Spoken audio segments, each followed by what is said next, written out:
हाँ जी दोस्तों, section number आपने 129 देखा था फाइनेंशियल स्टेटमेंट्स के ऊपर। कहीं ना कहीं उसी का एक्सटेंडेड वर्जन आता है हमारे पास सेक्शन नंबर 134, जो कि बात करता है फाइनेंशियल स्टेटमेंट्स की, बोर्ड रिपोर्ट्स की, कुछ कुछ बात करेगा ऑडिट रिपोर्ट्स की, और रिलेटेड जो भी और मैटर्स होते हैं जो फाइनेंशियल स्टेटमेंट के साथ होने चाहिए, उन सभी की चर्चाएं करता है 134। अलॉन्ग विद दैट उसकी साइनिंग होनी चाहिए, उसको किस तरीके से क्या क्या कंटेंट बोर्ड रिपोर्ट्स में होना चाहिए, एक कंप्लीट फाइनेंशियल स्टेटमेंट को किस तरीके से सर्कुलेट वगैरह किया जाएगा, उस टाइप की जानकारी देता है हमें सेक्शन नंबर 134। ठीक है, तो सेक्शन नंबर 134 के बाद ही हमारा सेक्शन नंबर 129 जो पूरा कंप्लीट माना जाता है, क्योंकि जो उसमें चर्चाएं रह जाती है उसको जाके यहाँ पे कंप्लीट किया गया है। तो आपको वहां पे पता लगा था क्या कि फाइनेंशियल स्टेटमेंट जो है उसके साथ साथ हमें उसमें क्या लगाना जरूरी है, उसके अंदर हमें अटैच करना होता है क्या, बोर्ड रिपोर्ट, और बोर्ड रिपोर्ट के साथ साथ और क्या अटैच करना होता है, हमें अटैच करना होता है ऑडिट रिपोर्ट। जनरली प्रोसीजर किस तरीके से होता है कि एक फाइनेंशियल स्टेटमेंट्स वगैरह ड्राफ्ट किया जाएगा, उसके साथ अटैच किया जाएगा हमारा जो भी ऑडिट रिपोर्ट होगा, जब उस पर साइन हो जाएगा वो ऑडिट के लिए जाएगा तो ऑडिट रिपोर्ट उस पर लगाई जाएगी, और अलॉन्ग विद दैट फिर बोर्ड रिपोर्ट भी लगाया जाएगा। और बोर्ड रिपोर्ट के अंदर बहुत सारे ऐसे मैटर्स होते हैं जो कि सेक्शन 134 प्रिस्क्राइब करता है कि भैया ये मैटर्स तो आपके बोर्ड रिपोर्ट में होने ही चाहिए, तभी आपका बोर्ड रिपोर्ट वैलिड माना जाएगा। तो इसलिए इस टाइप की कई सारी लिस्ट हैं जो बताई गई है जो बोर्ड रिपोर्ट में होने आने वाले हैं, जिसके ऊपर से क्वेश्चंस बहुत सारे बनते हैं आपके, जिसके रिलेटेड एरिया में से केस स्टडी भी कह लो या डायरेक्ट क्वेश्चंस भी आते हैं। ठीक है जी, तो क्या कह रहा है यहाँ पे, कह रहा है कि भैया जो सेक्शन 134 है वो डील करता है financial statement as well as board report, इन दोनों की बातें यहाँ पे होगी। ऑडिट रिपोर्ट है जिसको कि हमें अटैच करना होता है हर एक फाइनेंशियल स्टेटमेंट के साथ। रिपोर्ट जो बोर्ड का होता है, मतलब बोर्ड रिपोर्ट जो होता है उसके अंदर इंक्लूड होता है एक और मैटर जिसको हम कहते हैं डायरेक्टर्स रिस्पॉन्सिबिलिटी स्टेटमेंट। देखेंगे हम इसके अंदर कि भैया डायरेक्टर्स की क्या क्या रिस्पॉन्सिबिलिटी है, रिस्पॉन्सिबिलिटी किस रिगार्ड में होगी। तो बेसिक स्ट्रक्चर आपको पता है कि जो भैया अकाउंट्स वगैरह बनाए जाते हैं वो बनाने की रिस्पॉन्सिबिलिटी किसकी होती है, कंपनी की होती है। कंपनी का मतलब डायरेक्टर्स की होती है। तो उसके बनावट में, मतलब कोई अकाउंटिंग पॉलिसी में, अकाउंटिंग स्टैंडर्ड की कंप्लायंस वगैरह में इसके अंदर कोई कमी पेशी तो नहीं है। इसकी रिस्पॉन्सिबिलिटी किसके ऊपर आती है, डायरेक्टर्स के ऊपर आती है, जिसको कि उन्हें देखना होता है कहां पे, डायरेक्टर्स रिस्पॉन्सिबिलिटी स्टेटमेंट में, कि जो भी डायरेक्टर्स की रिस्पॉन्सिबिलिटी थी वो हमने प्रॉपर्ली निभाई है, और उसके अंदर कोई भी कमी पेशी है तो उसको भी वहां पे रिपोर्ट करना पड़ता है। तो मतलब कि डायरेक्टर रिस्पॉन्सिबिलिटी स्टेटमेंट जो है वो पार्ट है किसका, बोर्ड रिपोर्ट का। और बोर्ड रिपोर्ट जब कंप्लीट हो जाएगा तो उसको हमें अटैच करना होता है किसके साथ, फाइनेंशियल स्टेटमेंट के साथ, तब जाके ये पूरा का पूरा हमारा एक बंडल तैयार होता है। अच्छा जी, फिर उसके बाद क्या था कि जो भी हमारा साइंड कॉपी होगा फाइनेंशियल स्टेटमेंट का उसको सर्कुलेट किया जाता है, उसको इशू किया जाता है या उसको पब्लिश किया जाता है। और उसको जब हम सर्कुलेट इशू पब्लिश करते हैं तो उसके साथ कुछ चीजें और जोड़ते हैं। कुछ चीजें क्या जोड़ते हैं, जो भी हमारे नोट्स होते हैं उनको अटैच किया जाता है, ऑडिट रिपोर्ट को अटैच किया जाता है, और as well as board report को भी अटैच किया जाता है। तो ये इस पैराग्राफ के अंदर बेसिक जानकारी थी। अब इसी को थोड़ा सा डीप में लिया गया है। क्या कह रहे हैं यहाँ पे कि जो फाइनेंशियल स्टेटमेंट है वो ऑथेंटिकेट कैसे माना जाएगा, जो फाइनेंशियल स्टेटमेंट है वो ऑथेंटिकेट कैसे माना जाएगा। तो ऑब्वियस सी बात है, कोई भी चीज ऑथेंटिकेट जब मानी जाती है जब उसके ऊपर क्या हो जाए, सिग्नेचर, मतलब साइंड हो गया तो वो ऑथेंटिकेट हो गया। तो कहा जा रहा है कि फाइनेंशियल स्टेटमेंट जो होता है वो साइंड किया जाएगा किसके बिहाफ पे। ऑब्वियस सी बात है, बोर्ड क्या है, बोर्ड तो कुछ भी नहीं है ना, बोर्ड तो एक कॉन्स्टिट्यूशन है। तो बोर्ड के बिहाफ पे साइन कौन करेगा, तो या तो अगर चेयरपर्सन है तो चेयरपर्सन साइन करेगा, और साथ ही में अगर चेयरपर्सन नहीं है तो दो डायरेक्टर्स के द्वारा साइन किया जाएगा फाइनेंशियल स्टेटमेंट के ऊपर, और उन दो डायरेक्टर्स में से एक कौन होना चाहिए, हमारा मैनेजिंग डायरेक्टर। ठीक है जी, फिर साथ में कहा जाता है कि अगर कोई डायरेक्टर ऐसा है जो कि चीफ एग्जीक्यूटिव ऑफिसर है, मतलब डायरेक्टर भी है और अलॉन्ग विद दैट वो चीफ एग्जीक्यूटिव ऑफिसर भी है, तो वो सीईओ भी जो है वो भी साइन करेगा फाइनेंशियल स्टेटमेंट्स के ऊपर। उसके बाद कहा जाता है कि अगर कंपनी ने अपॉइंट कर रखा है चीफ फाइनेंशियल ऑफिसर या फिर कंपनी सेक्रेटरी, अगर अपॉइंटेड है, कोई मारामारी नहीं है, अगर ये दोनों लोग अपॉइंटेड हैं तो इन दोनों लोगों के भी हस्ताक्षर होंगे फाइनेंशियल स्टेटमेंट्स के ऊपर। और अगर अपॉइंटमेंट नहीं है, अपॉइंटेड नहीं है, तो उस केस में कोई जरूरत नहीं इनके साइन की। तो मोटा मोटा कहा गया कि भैया ये जो फर्स्ट वाला है ये लोग तो साइन करेंगे, और अगर ये डायरेक्टर हुआ तो ये भी साइन करेगा, और अगर ये दोनों अपॉइंटेड हुए तो ये भी साइन करेंगे। ठीक है जी, इसके बाद आती है भैया 1% कंपनी। क्या 1% कंपनी में इतने सारे प्राणी कहां होते हैं, तो उनके लिए कहा गया कि 1% कंपनी में अगर एक ही डायरेक्टर है तो वो अकेला ही साइन कर ले, माना जाएगा कि वो कंप्लीट है, कोई दिक्कत उसके अंदर नहीं है। मतलब ओपीसी के केस में अगर एक पर्सन ने भी साइन कर दिया है तो वो अपने आप में सफिशिएंट माना जाएगा, क्योंकि वहां पे इकलौता ही डायरेक्टर होता है ना। सबसेक्शन 2 कहता है कि भैया ऑडिट रिपोर्ट आपको अटैच करना बहुत जरूरी है। ऑडिट रिपोर्ट ऑब्वियसली बात है साइंड बाय ऑडिटर होगा, और उसको अटैच किया जाएगा फाइनेंशियल स्टेटमेंट्स के अंदर, तभी वो जाके कंप्लीट माना जाता है। जो साइन कॉपी होती है फाइनेंशियल स्टेटमेंट की वो आपने पीछे देखा कि उसको इशू किया जाएगा, सर्कुलेट किया जाएगा, पब्लिश किया जाएगा, और उसके साथ कॉपी अटैच की जाएगी किस चीज की, जो भी नोट्स वगैरह होते हैं जो कि फाइनेंशियल स्टेटमेंट का ही पार्ट माना जाता है वो होगा। बोर्ड रिपोर्ट होगा और ऑडिटर्स का भी रिपोर्ट होगा ना। बोर्ड रिपोर्ट की बात आती है तो बोर्ड रिपोर्ट के ऊपर हमारा लगता है रूल नंबर 8। रूल नंबर 8 बताता है कि बोर्ड रिपोर्ट जो होगी, बोर्ड रिपोर्ट जो बनाया जाएगा वो सिर्फ और सिर्फ बनाया जाएगा stand alone financial statement. Stand alone financial statement का मतलब क्या हुआ कि कंसोलिडेटेड के ऊपर नहीं बनेगा, वो बनेगा स्टैंड अलोन के ऊपर, मतलब जो हमारी मेन होल्डिंग कंपनी होगी उसको देखते हुए बोर्ड रिपोर्ट तैयार किया जाएगा, नंबर 1। नंबर 2, जो भी आपकी सब्सिडीज है या एसोसिएट्स है या ज्वाइंट वेंचर्स है, उनके आप हाइलाइट्स लिखोगे अपने बोर्ड रिपोर्ट के अंदर कि भैया ये जो कंपनीज हैं इनकी क्या विशेषताएं हैं, क्या उनके हाइलाइट्स हैं, क्या उनकी परफॉर्मेंस है, उसको आप कंसीडर करोगे अपने बोर्ड रिपोर्ट में, और साथ ही में बताओगे कि इनकी वजह से आपकी ओवरऑल परफॉर्मेंस में क्या कंट्रीब्यूशन मिला है, मतलब क्या उनसे फायदा मिला है इन सब्सिडरी से, एसोसिएट से या ज्वाइंट वेंचर से, उस चीजों का भी जिक्र किया जाएगा कहां पे, बोर्ड रिपोर्ट के अंदर। अब ये बात कहता है आपको रूल नंबर 8, और फिर यहाँ पे देखो एक फुटनोट के अंदर क्लैरिफिकेशन है क्या कि जो ये रूल है, रूल नंबर 8, ये अप्लाई नहीं होता किनके ऊपर, ओपीसी के ऊपर और स्मॉल कंपनी के ऊपर, मतलब छोटी छोटी कंपनीज के ऊपर एप्लीकेबल नहीं होता, क्योंकि वहां पे ना स्टैंड अलोन की बातें होती है ना कंसोलिडेशन की बातें होती हैं, तो इस टाइप की कंपनीज के ऊपर एप्लीकेबल नहीं होता ना। उसके बाद आता है कि बोर्ड रिपोर्ट्स में क्या क्या चीजें होनी चाहिए, तो बोर्ड रिपोर्ट्स में क्या क्या चीजें होनी चाहिए यहाँ पे बड़े प्यारे तरीके से चार्ट में बताया गया है, बट इस चार्ट को अपन नहीं पढ़ेंगे, ठीक है। ये जो चार्ट यहाँ पे बताया गया है इसको हम नहीं पढ़ेंगे, और देखो इसके अंदर एक क्लैरिफिकेशन है जो फुटनोट नंबर 5 में दिया गया है, 2 पॉइंट का एक क्लैरिफिकेशन है जो कि क्या कह रहा है कि in case of specified IFSC public और private company, if any information listed in this subsection is provided in the financial statement, the company may not include such information in the report of board of directors। ये point आपको आगे पढ़ने को भी मिलेगा, और ये सब छूटना स्पेसिफाइड आईएफएससी पब्लिक या प्राइवेट कंपनी के लिए नहीं है, सभी कंपनी के लिए है। कि सपोज करो कि इतनी सारी जानकारी दे दी गई, अब इसको हम पढ़ेंगे वन बाय वन, पर इतनी सारी इंफॉर्मेशन दे दी गई जो कि आपको बोर्ड रिपोर्ट में इंक्लूड करना है, और अगर कोई सी ऐसी इंफॉर्मेशन है जो कि ऑलरेडी इंक्लूडेड है फाइनेंशियल स्टेटमेंट के अंदर, तो ये डुप्लीकेसी हो जाएगी ना, कि फाइनेंशियल स्टेटमेंट में भी जानकारी दी हुई है, फिर हम बोर्ड रिपोर्ट में भी जानकारी दे रहे हैं, तो ये कहा जाता है कि भैया अगर कोई भी ऐसा इंफॉर्मेशन है, कोई भी ऐसा कंटेंट जो यहाँ पे बताया गया है, इनमें से अगर कुछ भी ऐसा जो फाइनेंशियल स्टेटमेंट में ऑलरेडी इंक्लूडेड है, तो उसको आपको बोर्ड रिपोर्ट में दोबारा डालने की जरूरत नहीं है। चलिए, तो ये सारी जानकारी है, इसको वन बाय वन अपन देखेंगे नीचे से। यहां से सबसे पहला पॉइंट कहता है क्या कि भैया जो एक्सट्रैक्ट है आपके एनुअल रिटर्न का, एनुअल रिटर्न कौन सा जो हमने देखा था सेक्शन नंबर 92 के अंदर, तो सेक्शन नंबर 92 के अकॉर्डिंग जो एनुअल रिटर्न होता है उसके एक्सट्रैक्ट को भी आपको शामिल करना है कहां पे, अपने बोर्ड रिपोर्ट के अंदर। बोर्ड की कितनी मीटिंग्स हुई है पूरे साल के अंदर, वो आपको डिस्क्लोज करना है कि नंबर ऑफ मीटिंग्स आपकी कितनी हुई है, जो बोर्ड मीटिंग जिसे बेसिकली हम कहते हैं ना। डायरेक्टर रिस्पॉन्सिबिलिटी स्टेटमेंट्स की चर्चा हमने पीछे की है, और इसके अंदर क्या क्या चीजें आती हैं वो चर्चा आपकी इसी वीडियो में आगे चल के हो जाएगा। फिलहाल ये मान के चलो कि एक स्टेटमेंट होगी जो डायरेक्टर्स की रिस्पॉन्सिबिलिटी के ऊपर होगा, उसको भी आपको इंक्लूड करना है बोर्ड रिपोर्ट के अंदर। अगर कोई भी फ्रॉड्स वगैरह ऐसे हैं जो कि ऑडिटर ने रिपोर्ट किया है, ऑडिटर ने अपने ऑडिट के दौरान, फाइंडिंग्स के दौरान निकाला है कि ऐसा कुछ फ्रॉड हुआ है कंपनी के अंदर, और वो फ्रॉड ऐसा है जिसकी कि हमें सेंट्रल गवर्नमेंट को रिपोर्ट करने की आवश्यकता नहीं होती, मतलब कि कुछ फ्रॉड ऐसे होते हैं जिसके लिए हमें रिपोर्ट करना होता है डायरेक्टली सेंट्रल गवर्नमेंट को, और कुछ ऐसे होते हैं जिसमें सेंट्रल गवर्नमेंट को ना करके हम कंपनी को कम्युनिकेट कर देते हैं। तो अगर ऑडिटर ने कंपनी को कम्युनिकेट कर दिया है, सेंट्रल गवर्नमेंट को बताने की आवश्यकता नहीं थी, तो वैसे फ्रॉड्स को आपको बोर्ड रिपोर्ट के अंदर भी शामिल करना है। फिर एक स्टेटमेंट ऑफ डिक्लेरेशन होता है जो कि बनाया जाता है इंडिपेंडेंट डायरेक्टर्स के द्वारा। अगर कंपनी के अंदर सेक्शन 149 के अकॉर्डिंग अगर इंडिपेंडेंट डायरेक्टर्स को अपॉइंट करने की रिक्वायरमेंट है, तो वैसी कंपनीज को एक इंडिपेंडेंट डायरेक्टर अपॉइंट करना होता है, और वो इंडिपेंडेंट डायरेक्टर एक स्टेटमेंट ऑफ डिक्लेरेशन देता है कि भैया सारी चीजें कैसे चल रही, सही चल रही, नहीं चल रही, तो उस टाइप की स्टेटमेंट जो होगी इंडिपेंडेंट डायरेक्टर की, वो भी आप इंक्लूड करोगे कहां पे, बोर्ड रिपोर्ट के अंदर ना।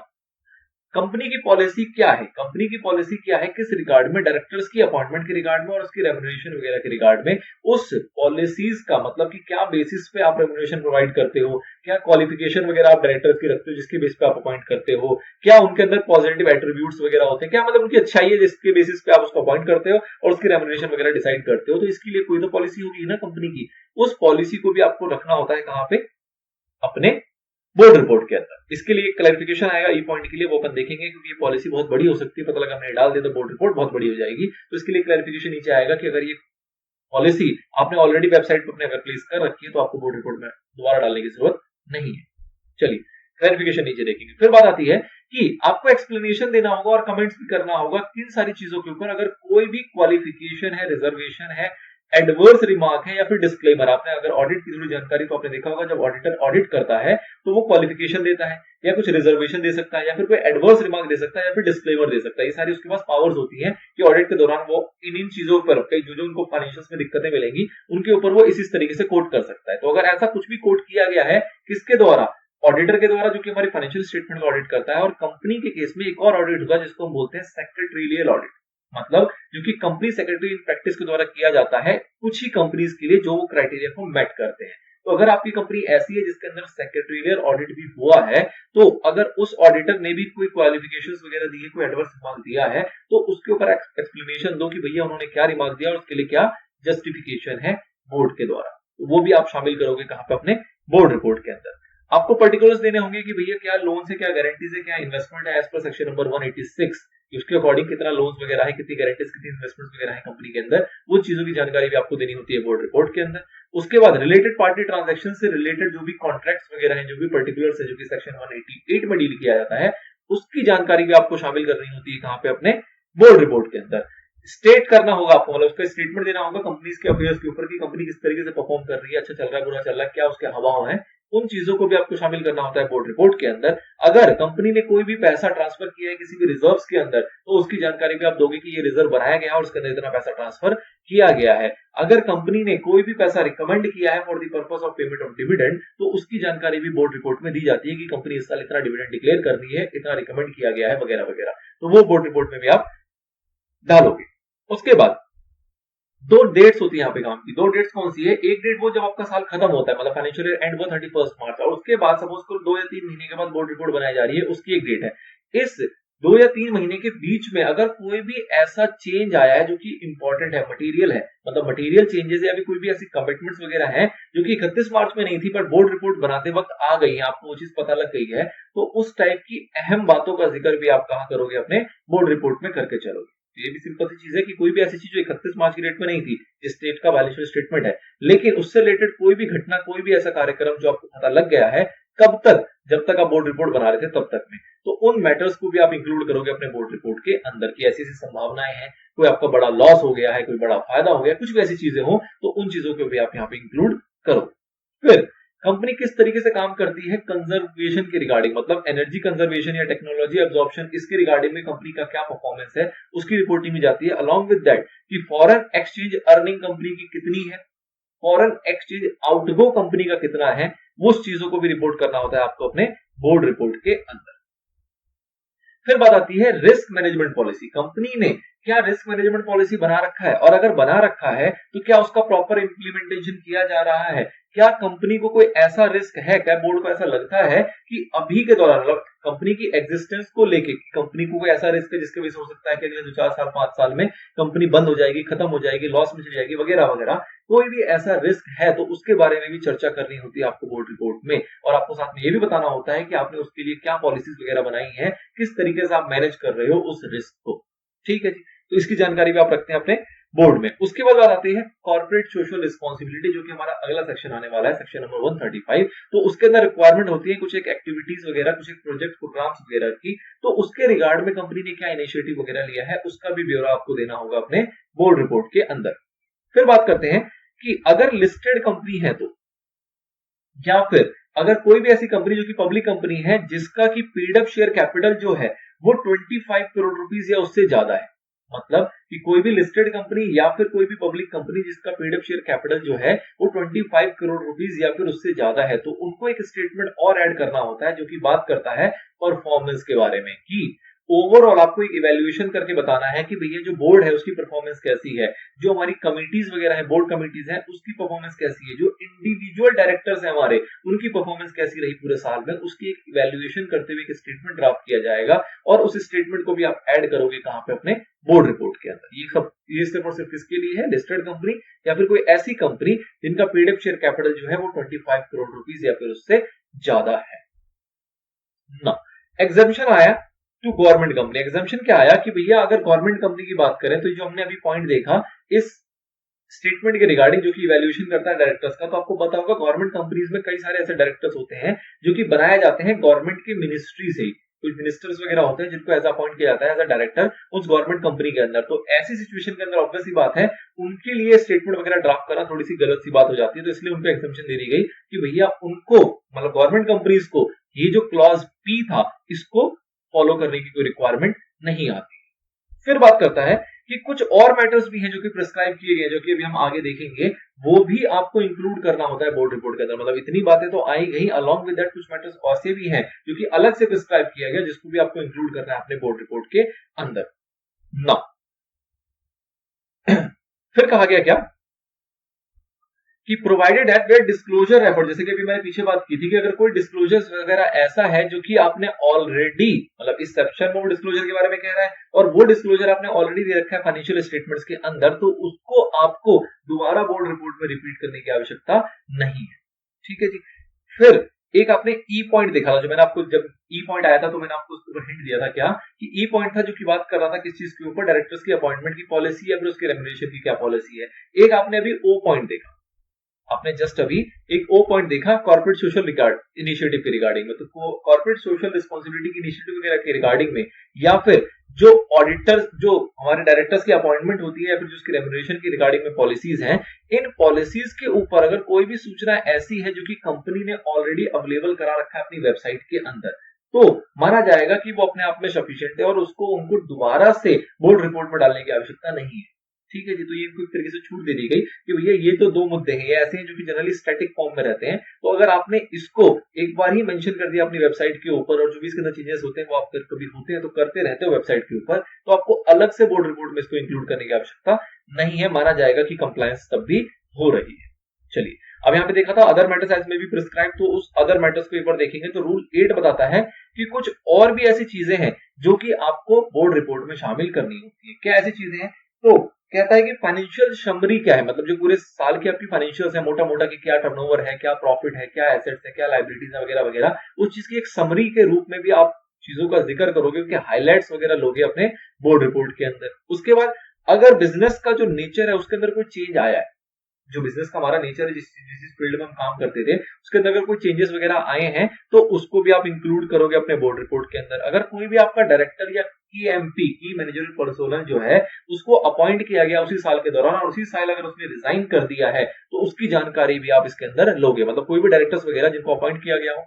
उस साल में, या फिर कोई डायरेक्टर्स वगैरह ऐसे हैं या केएमपी वगैरह ऐसे हैं जो कि रिजाइन करके गए हैं उस साल में जिस साल का आप बोर्ड रिपोर्ट बना रहे हो, तो उसकी जानकारी भी आपको इंक्लूड करनी है अपने बोर्ड रिपोर्ट के अंदर। अगर the name of companies which have become cease to be subsidiaries, मतलब कि जो कंपनीज वगैरह ऐसी हैं जो कि पहले सब्सिडरी हुआ करती थी अब वो सब्सिडरी नहीं रहेगी, पहले जॉइंट वेंचर्स थी अब जॉइंट वेंचर नहीं रहेगी, पहले एसोसिएट कंपनी थी अब एसोसिएट कंपनी नहीं रह गई है, तो ऐसी भी अगर कोई जानकारी घटना घटी है पूरे साल के दौरान तो उसकी जानकारी भी आपको बोर्ड रिपोर्ट में देनी होती है। फिर बात आती है डिपॉजिट्स को लेकर। डिपॉजिट एक अपने आप में बहुत सिग्निफिकेंट रोल अदा करता है कंपनीज के मामले में कि भैया डिपॉजिट्स वगैरह की जानकारी आपको अच्छे से देखनी होती है और उसके सारे जो अपने सेक्शंस पढ़े थे, चैप्टर 5 पढ़ा था, उसका भी फॉलो करना बहुत जरूरी होता है। तो उसी के रिगार्ड में क्या है कि अगर आपने डिपॉजिट एक्सेप्ट किया ड्यूरिंग द ईयर तो वो बताओगे। अगर आपका कोई डिपॉजिट ऐसा है जो कि अनपेड या अनक्लेम्ड है, मतलब उसकी पेमेंट की डेट आ गई थी लेकिन आप पे नहीं कर पा रहे हो, या अगर आप पे कर पा रहे हो तो सामने वाला उसको क्लेम नहीं कर रहा, तो वो सिचुएशन में आपको बोर्ड रिपोर्ट में शामिल करना है। अगर आपने रीपेमेंट में डिपॉजिट्स की रीपेमेंट में कोई डिफॉल्ट किया या फिर इंटरेस्ट वगैरह पे करने में कोई डिफॉल्ट किया है, अगर किया है तो उसकी रिपोर्टिंग भी जाएगी और उसके साथ साथ आपको ये भी लिखना पड़ेगा कि कितने ऐसे केसेस हैं जिसके अंदर आपने रीपेमेंट में डिफॉल्ट किया या इंटरेस्ट में डिफॉल्ट किया और कुल मिला के कितना पैसा इन्वॉल्व है, मतलब कितना पैसा ऐसा था जो लौटाना था और आप नहीं लौटा पाए। और ये आपको 3 अलग अलग डेट पे बताना होगा, मतलब बिगिनिंग ऑफ द ईयर में आपके पास कितना डिफॉल्ट था उसका अमाउंट बताओगे, नंबर ऑफ केसेस बताओगे, एंड ऑफ द ईयर में कितना अमाउंट था और कितने नंबर ऑफ केसेस थे वो रिपोर्ट करोगे, और अलॉन्ग विद दैट पूरे साल के दौरान आपका हाईएस्ट कितना गया, मतलब मैक्सिमम नंबर ऑफ केसेस कितने थे जिसमें डिफॉल्ट था और मैक्सिमम डिफॉल्ट कितना था जिसमें डिफॉल्ट था। मतलब कि ऐसा हो सकता है कि साल के शुरुआत में सपोज करो 20 केसेस थे, साल के दौरान और 40-50 केस आए लेकिन एंड होते होते सिर्फ 10 केस रह गए, तो इसका मतलब क्या हुआ कि साल में ऐसा भी रहा कि 20 और 40 और आए, टोटल 60 केसेस थे लेकिन आपने 50 निपटा दिए तो अब एंड में 10 बचे, तो आप 20 भी बताओगे 10 भी बताओगे और वो 60 की इंफॉर्मेशन भी दोगे कि साल में ऐसा भी एक समय आया था जहां पे डिफॉल्ट नंबर ऑफ केसेस जो थे वो 60 थे एंड रिस्पेक्टिव जो भी उसका अमाउंट उसके अंदर इन्वॉल्व था, तो ये जानकारी भी आपको देनी होती है। फिर बात करता है कि जो चैप्टर 5 है रिलेटेड टू डिपॉजिट्स, अगर आपने उसकी कंप्लायंस में कोई भी कमी करी है, कोई भी कंप्लायंस वगैरह अगर उसके अकॉर्डिंग नहीं किया हुआ है तो उसकी रिपोर्टिंग भी आपको करनी होगी इसके अंदर। फिर बात आती है कि अगर कोर्ट, ट्राइब्यूनल्स या फिर कोई भी रेगुलेटर्स ने कोई भी ऑर्डर पास किया है कंपनी के अगेंस्ट जो कि अपने आप में सिग्निफिकेंट ऑर्डर है, कोई मटेरियल ऑर्डर है, कोई ऐसा इंपॉर्टेंट जजमेंट वगैरह पास हो गया कंपनी के अगेंस्ट, तो उसके रिगार्डिंग भी आपको डिस्क्लोजर देना होगा। वो जो ऑर्डर है उसका इंपैक्ट अगर पड़ रहा है हमारे गोइंग कंसर्न के ऊपर या फिर आने वाले जो कंपनी के फ्यूचर ऑपरेशंस होंगे उसके ऊपर उस ऑर्डर का कोई इंपैक्ट पड़ेगा, तो उसकी चर्चा भी आपको करनी होगी अपने बोर्ड रिपोर्ट के अंदर कि पूरे साल के दौरान ऐसा कोई ऑर्डर आया है और इस ऑर्डर से ये इंपैक्ट पड़ने वाला है, तो इस टाइप का एक स्टेटमेंट बना के आप इंसर्ट करोगे अपने बोर्ड रिपोर्ट में। फिर बात आती है adequacy of internal financial control. Internal financial control basically क्या होता है कि किस तरीके की पॉलिसीज वगैरह बना रखी है अपने फाइनेंशियल कंट्रोल के रिगार्डिंग। तो पहली बात तो ये है कि नहीं है, ये अपने आप में जरूरी होता है, और अगर है तो क्या वो एडिक्वेट है, क्या वो प्रॉपरली काम कर रहा है जो आपका फाइनेंशियल कंट्रोल है, तो उसके बारे में भी डिटेल्स आप दोगे अपने बोर्ड रिपोर्ट के अंदर। नाउ फिर बात आती है सेक्शन नंबर 148 की, जो की बात करता है कॉस्ट रिकॉर्ड, कॉस्ट ऑडिट के बारे में। कुछ कंपनीज ऐसी होती है जिनको कॉस्ट ऑडिट करवाना होता है, और जो कंपनीज ऐसी होती है जो कि कॉस्ट ऑडिट करवाना होता है उनको कुछ कॉस्ट रिकॉर्ड्स मेंटेन करने पड़ते हैं। तो आपको डिस्क्लोजर देना होता है कि क्या आपकी कंपनी के ऊपर ये रिक्वायरमेंट आती है, कॉस्ट रिकॉर्ड मेंटेन करने की रिक्वायरमेंट आती है, और अगर आती है तो क्या आपकी कंपनी जो है वो प्रॉपरली इन अकाउंट्स को, इन रिकॉर्ड्स को प्रॉपरली मेंटेन करती है कि नहीं करती, उसको प्रॉपरली तय करके रख रही है कि नहीं रख रही है। इस चीज की आपको डिस्क्लोजर एक और देनी होती है ना। फिर बात आती है क्या कि जो एक एक्ट है related to women harassment at work place, मतलब एक एक्ट है कि जो आपका हरेसमेंट रिगार्डिंग, मतलब जिसमें कह लो कि sexual harassment of women at work place prevention prohibitions and redressal act 2013। तो इसके रिगार्डिंग जो भी प्रोविजंस वगैरह दिए गए हैं कंपनीज को फॉलो करने के लिए, क्या कंपनी इसको प्रॉपरली कंप्लाई करती है कि नहीं करती, क्या इस टाइप की कोई कमेटी वगैरह कंपनी ने कॉन्स्टिट्यूट कर रखा है कि नहीं रख रखा, उसके रिगार्डिंग में आपको स्टेटमेंट देनी होती है। आप जनरली देखोगे किसी किसी कंपनी के बोर्ड रिपोर्ट पे तो वहां लिखा होता है कि हाँ जी कंपनी ने इतने सारे केसेस उनके पास आए हरासमेंट के रिगार्डिंग, कमेटी ने उसको इतने को सॉल्व कर दिया और एट दी एंड कोई भी केसेस नहीं बचे। इस टाइप की जानकारी दी होती है कि स्टेटमेंट ये ऐसा इंसर्ट करते हैं अपने बोर्ड रिपोर्ट के अंदर, तो वो करना भी जरूरी होता है। फिर बात आती है कि भैया रूल 8 में जितनी भी चर्चाएं हुई, ये सारी चर्चाएं आपकी ओपीसी और स्मॉल कंपनी पे एप्लीकेबल नहीं होती, आपने पीछे भी देखा था। फिर बात करते हैं कि भैया ओपीसी या स्मॉल कंपनी जो है वो कैसे काम करेगी, अगर वो ये काम नहीं करेगी तो वो उसको लिए बताया गया कि उनको एक एवरेज बोर्ड रिपोर्ट के बारे में बताया जाता है। मतलब कि सेंट्रल गवर्नमेंट उनके लिए एक शॉर्ट फॉर्म, जैसे समराइज्ड बोर्ड रिपोर्ट, एवरेज मतलब आपने देखा ही हुआ है कि समराइज्ड फॉर्म में बोर्ड रिपोर्ट प्रिस्क्राइब करता है कौन, सेंट्रल गवर्नमेंट, और उसको फॉलो करते हुए 1% कंपनी और स्मॉल कंपनी जो होती है वो अपने बोर्ड रिपोर्ट को तैयार करती है, जिसमें इतनी डिटेल्ड बातें नहीं होती। Now board report in case of OPC, तो board report in case of OPC का मतलब क्या हुआ कि एवरेज फॉर्मेट में बताया जाएगा जिसके अंदर मेनली एसेंशियली क्या चीजें कवर होनी चाहिए। तो अगर कोई भी क्वालिफिकेशन, रिजर्व या फिर रिजर्वेशन, एडवर्स रिमार्क या फिर कोई भी डिस्क्लेमर वगैरह ऐसा है जो कि दिया गया है किसके द्वारा, ऑडिटर्स के द्वारा, और उसके ऊपर उनकी एक्सप्लेनेशन आएगी, तो वो ही एक तरीके से माना जाएगा कि उनका वो कंबाइंड बोर्ड रिपोर्ट है। मतलब कहने का मतलब क्या हुआ कि एवरेज बोर्ड रिपोर्ट प्रिस्क्राइब करेगा कौन, सेंट्रल गवर्नमेंट, और उसके अंदर मेनली एसेंशियली क्या चीजें होनी चाहिए कि उसके अंदर प्रॉपर एक्सप्लेनेशन इंक्लूड हो जाए किसका, उन सारी क्वालिफिकेशंस का जो कि मार्क करता है कौन, हमारा ऑडिटर। तो उस चीजों को भी हम मान लेंगे कि सफिशिएंटली ओपीसी का बोर्ड रिपोर्ट तैयार हुआ है। नाउ अगली चर्चा आती है हमारी डायरेक्टर रिस्पॉन्सिबिलिटी स्टेटमेंट की। डायरेक्टर रिस्पॉन्सिबिलिटी स्टेटमेंट बेसिकली क्या बात करता है कि जैसा आपने देखा कि एक पार्ट है, एक एसेंशियल पार्ट है किसका, बोर्ड रिपोर्ट का, मतलब बोर्ड रिपोर्ट जो होगा उसके अंदर इसका शामिल होना जरूरी है। अब इस स्टेटमेंट के अंदर क्या क्या चीजें होंगी, तो स्टेटमेंट के अंदर होगा कि जो भी अकाउंटिंग स्टैंडर्ड्स वगैरह हैं उसके अकॉर्डिंग कंपनी ने अपने एनुअल अकाउंट्स को प्रिपेयर किया है कि नहीं किया है, और उसको प्रॉपरली फॉलो किया है कि नहीं किया। उसके बाद बात आती है कि जो भी उन्होंने अकाउंटिंग पॉलिसीज वगैरह अपनी कंपनी में बना रखी हैं जिसको कि वो अप्लाई करते रहते हैं, क्या वो अकाउंटिंग पॉलिसीज जो वो चूज करते हैं या फिर कोई एस्टिमेट्स होते हैं, कोई जजमेंट्स वगैरह होते हैं जैसे कि आप देखते हो अकाउंट्स के अंदर, तो उन सारे एस्टिमेट्स या जजमेंट्स को जो भी वो यूज करती है कंपनी, क्या वो कुल मिला के ट्रू एंड फेयर व्यू दे पाता है कि नहीं दे पाता। मतलब जो अपनी अकाउंट्स बनती है उसके अंदर आपने जो भी पॉलिसीज, जो भी जजमेंट, जो भी एस्टिमेट्स वगैरह यूज किया है, उसको यूज करने के बाद क्या वो आपके रिजल्ट्स जो आते हैं वो ट्रू एंड फेयर व्यू में आते हैं या नहीं आते, तो उसके बारे में इंक्लूड किया जाएगा डायरेक्टर रिस्पॉन्सिबिलिटी स्टेटमेंट के अंदर। उसके बाद आती है अकाउंटिंग रिकॉर्ड्स के ऊपर कि क्या कंपनी प्रॉपर ध्यान रखती है, पूरा ध्यान रखती है अकाउंटिंग रिकॉर्ड्स को मेंटेन करने के लिए, जिससे कि कहीं ना कहीं सेफ गार्डिंग ऑफ एसेट्स होता है। मतलब अगर रिकॉर्ड्स वगैरह आपके प्रॉपरली मेंटेन होंगे, रिजर्व उसको सही से रखा जाएगा, उसको ध्यान पूर्वक रखा हुआ होगा, तो कहीं ना कहीं आपके जो एसेट्स होते हैं वो सेफ गार्डिंग का काम करता है। अलॉन्ग विद दैट कोई भी फ्रॉड्स वगैरह होते हैं तो उसको प्रिवेंट एंड डिटेक्ट करने में भी मदद किया जाता है। तो क्या इसके ऊपर प्रॉपर ध्यान रखा जाता है कि नहीं रखा जाता डायरेक्टर्स के द्वारा, वो भी आपको स्टेट करना है डायरेक्टर रिस्पॉन्सिबिलिटी स्टेटमेंट के अंदर। उसके बाद आती है कि जो अकाउंट्स वगैरह बनाए जा रहे हैं कंपनी के अंदर, क्या वो गोइंग कंसर्न के बेसिस पे बनाए गए हैं, उसकी स्टेटमेंट भी जाएगी डायरेक्टर रिस्पॉन्सिबिलिटी स्टेटमेंट के अंदर। उसके बाद अगर बात करते हैं कि डायरेक्टर जो है वो लिस्टेड कंपनी के हैं, तो फिर उस केस में जो इंटरनल फाइनेंशियल कंट्रोल है कंपनी का, वो प्रॉपर है कि नहीं, एडिक्वेट है कि नहीं, और वो प्रॉपरली काम कर रहा है कि नहीं कर रहा, उसके ऊपर भी आपको एक स्टेटमेंट लिखना होता है। कहां पे? अपने डायरेक्टर रिस्पॉन्सिबिलिटी स्टेटमेंट के अंदर। ये कब आएगी? जब आपकी कंपनी होगी लिस्टेड कंपनी, तो उसके ऊपर आपको इंटरनल फाइनेंशियल स्टेटमेंट्स के ऊपर भी कमेंट करना होगा कि ये प्रॉपरली काम करते हैं या नहीं करते। अब ये होता क्या है, तो इसके ऊपर कहा गया कि इंटरनल फाइनेंशियल स्टेटमेंट का फाइनेंशियल कंट्रोल का मतलब क्या है कि जो भी पॉलिसीज वगैरह कंपनी बनाती है, जो भी पॉलिसी या प्रोसीजर्स वगैरह कंपनी